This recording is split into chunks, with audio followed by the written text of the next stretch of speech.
नमस्कार, मैं हूं आपके साथ अशोक वर्मा। आप देख रहे हैं टीवी 20 न्यूज। टीवी 20 न्यूज पर अपने अपने क्षेत्र की खबरें देखने के लिए बने रहिए हमारे साथ। अब शुरू करते हैं खबरों का सिलसिला। आजमगढ़ के औतरौलिया से खबर है जहां स्थानीय निरीक्षण भवन में शनिवार को पंचायती राज मंत्री और सुभाषपा अध्यक्ष ओम प्रकाश राजभर ने प्रेस वार्ता के दौरान समाजवादी पार्टी और उसके राष्ट्रीय अध्यक्ष अखिलेश यादव पर जमकर हमला बोला। उन्होंने विपक्ष के आरोपों का जवाब देते हुए कई मुद्दों पर सपा सरकार के कार्यकाल और वर्तमान सरकार की नीतियों की तुलना की। राजभर ने अखिलेश यादव के संविधान बचाओ अभियान पर पलटवार करते हुए कहा कि संविधान पूरी तरह सुरक्षित है। उन्होंने आरोप लगाया कि सपा का पीडीएफ फार्मूला दरअसल पिछड़ा दलित मारो अभियान है। कहा कि सपा सत्ता के लिए समाज को गुमराह कर रही है। मंत्री ने सपा सरकार के दौरान हुए एम्बुलेंस खनन और गोमती रिवर फ्रंट घोटालों का जिक्र करते हुए कहा कि वर्तमान सरकार प्रदेश में तेजी से विकास कार्य कर रही है। उन्होंने दावा किया कि प्रदेश में 22 एक्सप्रेसवे का निर्माण हो रहा है, जबकि पूर्व सरकार में यह संख्या बेहद कम थी। जेवर एयरपोर्ट और परियोजना को भी उन्होंने प्रदेश के विकास की बड़ी उपलब्धि बताया।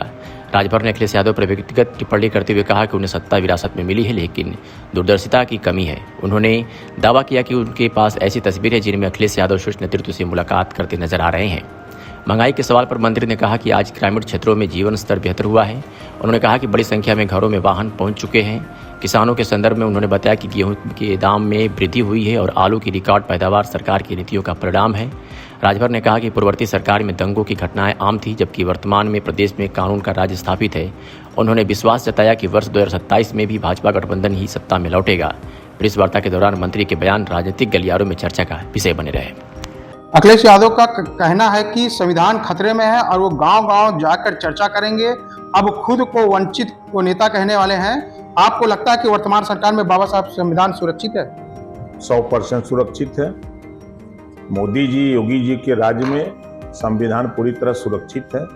सत्ता पाने के लिए दलितों के ऊपर, पिछड़ों के ऊपर, अल्पसंख्यकों के ऊपर जुल्म जाति अत्याचार करने के लिए वो सत्ता पाना चाहते हैं अखिलेश यादव। योगी जी के राज्य में उत्तर प्रदेश में 25 करोड़ आबादी सब सुरक्षित है। देश में 140 करोड़ आबादी मोदी जी के नेतृत्व में सुरक्षित है। पूरे देश में संविधान से देश चल रहा है। प्रदेश में संविधान का राज है, कानून का राज है। किसी माई के लाल की हिम्मत नहीं है कि जो बाबा साहब डॉक्टर अंबेडकर जी के संविधान को बदल दे। वो कह रहे हैं कि संविधान बचाओ अभियान चलाएंगे। संविधान बचाओ अभियान नहीं, वो चलाएंगे अभियान पिछड़ा दलित मारो अभियान चलाएंगे। सरकार बनाएंगे, पिछड़ा दलित का जमीन लूटेंगे, उनको मारेंगे, रोने नहीं देंगे, ये अभियान चलाएंगे। चलाए कौने ओरी चलियन एदवा पारी तो भेड़ भइल है, घेर घेर के मारल जाए, वो नहीं लोग चलाए। सपा के प्रमुख ने यह भी आरोप लगाया स्वास्थ्य विभाग वेंटिलेटर पर है और जानवरों के इंजेक्शन इंसान के लिए खरीदे गए हैं। आप कैबिनेट मंत्री में हैं, आप किस तरह से गंभीर आरोप लगाए हैं? आरोप लगाना बहुत आसान है। इनकी सरकार में अगर हम इनके घोटाले बताने लगे, एम्बुलेंस घोटाला हुआ, खनन घोटाला हुआ, गोमती रिवर फ्रंट घोटाला हुआ, तो अब इनका माल खत्म हो रहा है। इस नाते छटपटा रहे हैं कि जल्दी हमको सरकार मिल जाए, हम घोटाला करके माल रख लें। इस नाते छटपटा रहे हैं और कोई बात नहीं है। सरकार बनाने के लिए परेशान हो रहे हैं। ये नहीं जानते हैं कि यूपी है, यूपी में, पूर्वांचल में, पश्चिमांचल में, उत्तर प्रदेश में 4 नेता संजय निषाद जी, ओम प्रकाश राजभर, अनुप्रिया पटेल, जयंत चौधरी चारों तरफ से घेरे हैं। अब बीच में भाजपा मार के खराब कहना ही। विपक्ष ये भी आरोप लगा रही है कि बीजेपी एक सौदागर की तरह काम कर रही है, मुनाफाखोरी के कारण महंगाई बढ़ रही है। इस पर क्या कहना चाहेंगे? समाजवादी पार्टी की जो सरकार है या कांग्रेस की सरकार, जो लोग बोल रहे हैं, ये लोग झूठ बोलने का ठेका लिए हैं। अगर महंगाई है तो गांव में 80% घरों पर मोटरसाइकिल पहुंच गई, 20 से 25% 4 व्हीलर गाड़ियां पहुंच गई। आज इन लोगों को चलने के लिए जिले से जिले की कनेक्टिविटी 75 जिले का उठा के देखिए, यूपी में ही एक्सप्रेसवे 22 एक्सप्रेसवे बन गए। सपा की सरकार में 2 गो रहे। इन लोगों को चिड़ इस बात की है कि 22 गो क्यों बन गए। आज अंतर्राष्ट्रीय जेयर एयरपोर्ट का उद्घाटन हुआ तो इनको चिड़ लगी कि कहीं वो एयरपोर्ट बन रहा है। अरे एयरपोर्ट बन रहा है, उससे तमाम रोजगार सृजित होंगे और प्रदेश विकास करेगा। जब आय होगी तो प्रदेश विकास करेगा। अखिलेश यादव ने ये भी आरोप लगाया कि घुसपैठियों को बाहर निकालने की बात कह रहे हैं। सरकार के सहयोगी होते नाते आप इस बयान को किस नज़र से देख रहे हैं? देखिए, जो अखिलेश कह रहे हैं ये झूठ बोल रहे हैं। सरकार किसी को, अपने भारत के लोगों को तो खाने के लिए देने की व्यवस्था में लगी है। तब से औरों का हमें मिलता ना, कब भाव होता तो वो 2 पूड़ी लेता। ये सोच रहे हैं कि औरों लोग आके ले हैं। ये लोग फर्जीवाड़ा करके, जैसे नहीं SIR में बोलते थे कि नाम काटा जा रहा है। अरे 46 लाख के ऊपर मृतक पाए गए। अब तो अखिलेश जी या राहुल जी ये लोगों के स्वर्ग नरक से लिया को डलवा सकला, लेकिन चुनाव आयोग के बस का बात ना बाकी स्वर्ग नरक में जाके लिया भाई चला तो लोग वोट डाला। ये बदे ये लोग चिंतित रहा, वहां से पकड़ के लिया उतना वो डलवा ले तना सा, यही से चिंतित रहा तना, यही बदे ये लोग परेशान है। अखिलेश यादव ने खाद की किल्लतों पर तंज भी कसा है। उन्होंने कहा कि सरकार अब विदेशी नीति का बहाना बताएगी। आलू वाले किसान परेशान हैं और किसान खाद और आलू के संकट में हैं। देखिए, आलू इतना आमद हो गया है, इतनी पैदावार हो गई है, इस सरकार की उपलब्धि है। ये आलू इतना पैदावार हो गया है कि जिसकी वजह से उसका रेट डाउन है।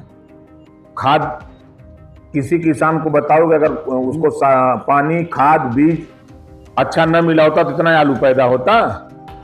आज अनाज 160 रुपया और गेहूं का दाम बढ़ा किसानों के हित के लिए, ये उनको नहीं दिखाई दे रहा है। ये खाली झूठ बोलने का ठेका लिए है। कानून व्यवस्था और पत्रकार सुरक्षा, सीएम हेल्पलाइन और पत्रकारों के साथ हुए व्यवहार पर विपक्ष ने सवाल उठाया है।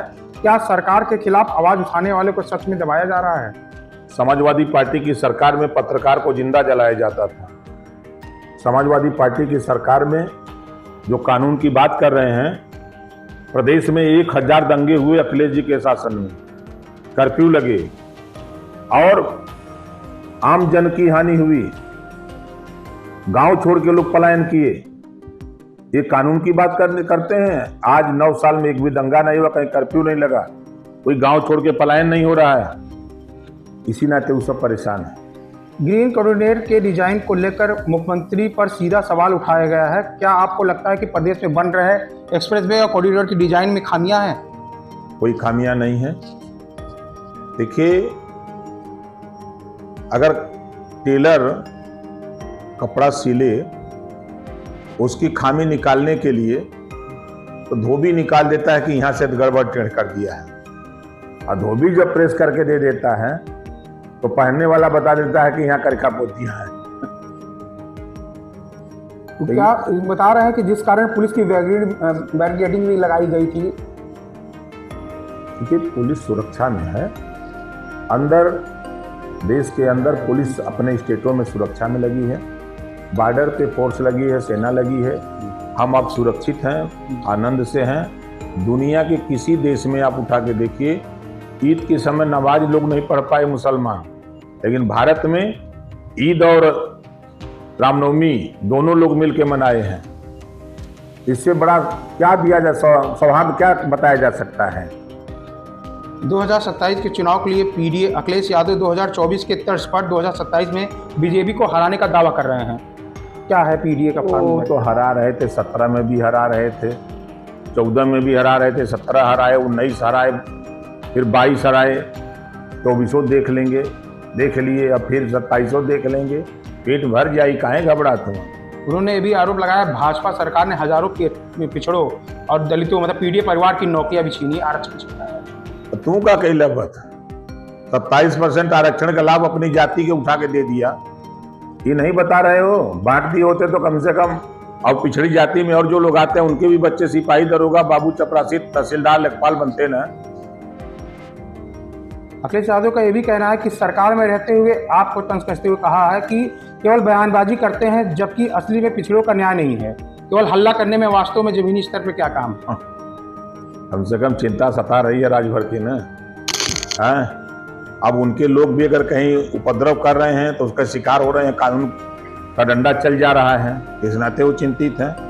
ओम प्रकाश राजभर बनने के लिए अखिलेश जी को दोबारा जन्म लेना पड़ेगा। एक मुसलमान बोलता है बहुत बढ़िया कि विरासत में सत्ता मिल सकती है, बुद्धि नहीं मिल सकती है। वही हाल है, विरासत में उनको सत्ता मिली है लेकिन बुद्धि नहीं है। अखिलेश यादव ने गेहूं की खरीद पर भी किसानों की कीमतों पे सरकार का घेराव किया है, कहा है कि वास्तव में किसान खुश हैं या प्राइवेट हाथ में लुटने पर मजबूर हैं। देखिए, प्राइवेट में भी अगर ज्यादा रेट मिल रहा है तो सरकार करेगी वहां बेच दो।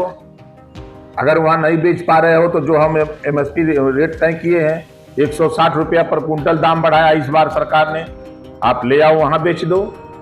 तो सरकार की तरफ से खुली छूट है, किसान को जहां फायदा मिले वहां बेचे। उनकी सरकार में तो ये भी पाबंदी थी कि यहीं लाके देना है। बार बार कहीं प्राइवेट हाथ में डालने से लूटा हुआ महसूस कर रहे हैं किसान। नहीं, ऐसा कुछ नहीं है, झूठ बोल रहे हैं।